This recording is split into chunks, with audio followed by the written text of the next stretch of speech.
English stories. The Little Girl and the Mushroom. It was a fine summer morning, perfect to be outdoors.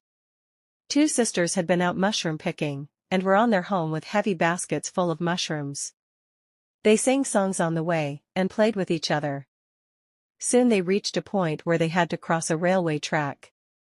They did not think twice about crossing it since there was no train coming, and they could not hear any whistle.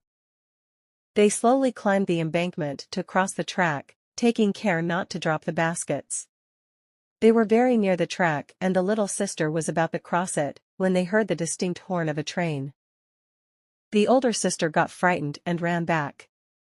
She thought that the young one was following her. She turned back and was shocked to see her little sister still crossing the track. "Come back here, run back fast," she screamed. It seemed that the little girl could not hear her sister.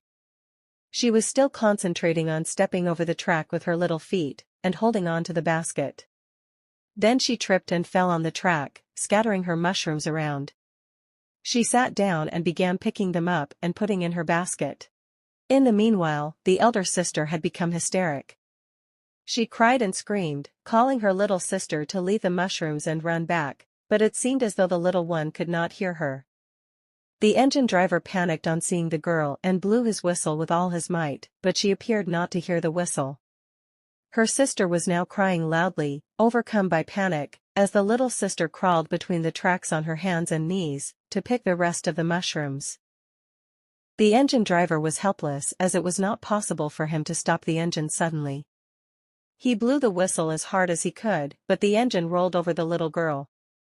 The older sister clasped her face with her trembling hands and cried bitterly. The passengers too panicked at the thought of the sight they would have to witness. The guard ran down to the end of the train to see what happened to the little girl. When the train passed, everybody saw her lying very still between the tracks with her face down. Then she raised her head, sprang to her knees, and began gathering the remaining mushrooms. The big sister ran towards her, tears streaming down her face. They hugged and kissed each other, crying out of happiness, tears of joy flowing down their little cheeks. Never were two souls so happily united as at that moment. She promised her little sister that thereafter she would hold her hand tightly while crossing the railway line. The two sisters then picked all the remaining mushrooms, and hand in hand, solemnly walked back home. They were indeed two souls who had become wiser than their years, in the span of a few minutes. The moral of the story The Girl and the Mushrooms is that you should persevere and complete tasks, even when they seem difficult.